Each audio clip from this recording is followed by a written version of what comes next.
पंजाब में एक बड़े अच्छे सूफी फकीर हुए, सूफी संत हुए, बाबा फरीद, अच्छे महात्मा थे।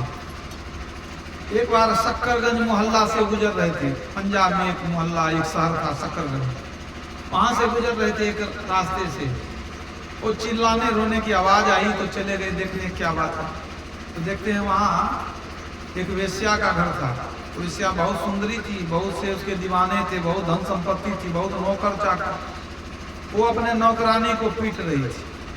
नौकरानी चिल्ला रही थी कि मालकिन छोड़ दीजिए, अब हम गलती नहीं करेंगे। आई डंडा से पीटे जा रही थी, लात से भी एक दो लात दे रही थी। बाबा फरीद को नहीं देखा गया, दयालु होते हैं संत लोग।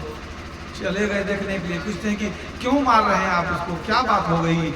वो तो सुंदरता और जवानी और धन के अकड़ में थी, वो जवाब नहीं दी। बार बार पूछने लगे काहे इतना मार रहे हैं, ये तो गलती मान रही है, क्षमा मांग रही है कि हमको माफ कर दीजिए, अब गलती नहीं करेंगे। जब कई बार पूछते हैं बाबा फरीद, तो वेश्या ने कहा कि कामचोर है ये कामचोर है, इसको जान मार देंगे आज हम। अरे इसको पता है कि रोज हम आंखों में काजल लगाते हैं।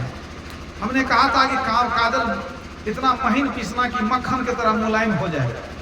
आई मोटा काजल पीस दी है, हमारे आंख में गड़ने लगा है, इसको जान मार देंगे। काजल मोटा पीस दी थी, इसलिए पिटाई कर दी।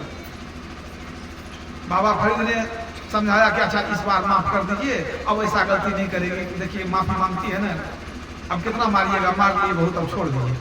बहुत जो आग्रह किए तब वेश्या छोड़ दी। कहा आप कहे हैं तो हम छोड़ देते हैं, आइंदा गलती करेंगे तो जान ही मार देते हैं। रुतबा था, धन था, सुंदरता थी, है कि नहीं, घमंड, तो छोड़ दी। वहां से नौकरानी अपना गलती मान के निकल गई। बाबा फरीद आगे चले गए, सोचने लगे कैसा कैसा लोग होता है। अरे गलती हो गई, रो रही है, गलती मान रही है, फिर भी मारे जा रही है। आदमी है कि कसाई है पता नहीं। तो सोचते हुए जा रहे थे कि कैसे भगवान आदमी बना देता है, लेकिन आदमी का दिल नहीं देता है। शरीर आदमी का है लेकिन करुणा नहीं है, दया नहीं है, क्षमा नहीं है।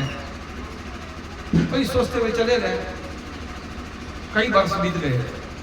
वर्षों बाद एक बार बाबा फरीद कहीं जा रहे थे।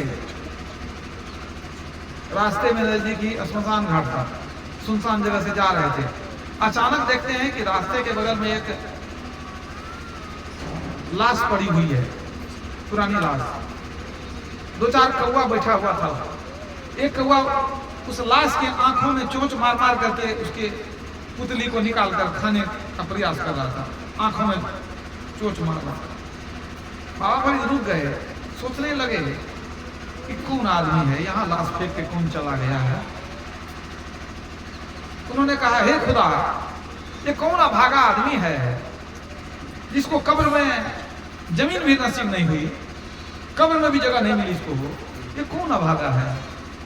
उधर से आकाशवाणी हुई, अरे फरीद याद करो उस वेश्या को जो काजल नहीं महीन नहीं पिसने के कारण अपने नौकरानी को पीट रही थी। उसी वेश्या का लाश है ये, उसी की लाश है ये। अब ये सुन करके बाबा फरीद को बड़ा आश्चर्य लगा। वो कहते हैं, वो मन में सोचने लगे खुदा अद्भुत तेरी लीला है। एक दिन इतना घमंड था उसको अपने सुंदरता का, जवानी का, धन का, किसी को आदमी नहीं समझती थी, नौकर चाकर को लात मारती थी, पीटती थी, इतना घमंड। आज ये दुर्दशा, जिनके आंखों की सुंदरता के हजारों दीवाने थे। बाबा फरीद ने कहा ऐ खुदा, जिसकी आंखों को देखने के लिए हजारों दीवाने भीड़ लगाए रहते थे, मैंने भी उनकी आंखों की सुंदरता को देखा। जिसके पीछे हजारों लोग पागल थे उनकी सुंदरता के पीछे, जिसकी आंखें काजल की धार नहीं सह पाती थी। काजल अगर मोटी पीसी गई है, उसकी धार नहीं सह पाती थी। आज उन्हीं आंखों को कौवा फोड़कर खा रहा, कोई देखने वाला नहीं है। अद्भुत है तेरी लीला प्रभु, विचित्र है तेरी लीला। सुंदर देही देखकर उपजत है अनुराग, मढ़ी न होती चाम की तो जीवत खाते काग। चमड़ा नहीं रहे ना तो कौवा बढ़ जाएगा, मांस